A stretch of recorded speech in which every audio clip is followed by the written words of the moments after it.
జయశంకర్ భూపాలపల్లి జిల్లా గణపురం మండలం లక్ష్మారెడ్డిపల్లి గ్రామంలో పోచమ్మ తల్లి బోనాల ఉత్సవం గ్రామస్తులు ఘనంగా జరుపుకున్నారు. పవిత్ర శ్రావణ మాసం పురస్కరించుకుని చివరి బుధవారం పోచమ్మ తల్లికి బోనాలతో మొక్కులు సమర్పించుకున్నారు. ఎంతో నియమనిష్టలతో మహిళలు ఉపవాస దీక్షలు చేపట్టి అమ్మవారిని పూజించారు. డప్పు వాయిద్యాల నడుమ శివసత్తుల పూనకాలతో గ్రామ వీధుల్లో ఊరేగింపుగా బోనాలు నెత్తిన ఎత్తుకుని పెద్ద సంఖ్యలో గ్రామస్తులు పోచమ్మ తల్లికి మొక్కులు చెల్లించుకున్నారు. ఈ సందర్భంగా గ్రామస్తులు ఆయుర ఆరోగ్యాలు అష్టైశ్వర్యాలతో పాటు పాడి పంటలు సమృద్ధిగా పండాలని పోచమ్మ తల్లిని కోరుతూ కోళ్లు పొట్టేళ్లను అమ్మవారికి బలి ఇచ్చి నైవేద్యంగా సమర్పించారు.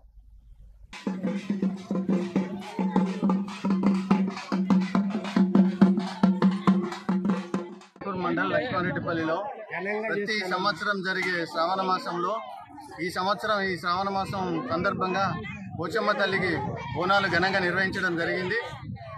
గ్రామంలోని పాడి పశువులు పిల్ల జల్ల అందరూ చల్లగా ఉండాలని, పంట పైరు బాగా ఉండాలని ఆ తల్లికి ప్రతి సంవత్సరం చేసే కార్యక్రమంలో భాగంగా ఈ శ్రావణ మాసంలో చేయడం జరిగింది. గ్రామస్తులందరూ చల్లగా ఉండాలని ఆ తల్లిని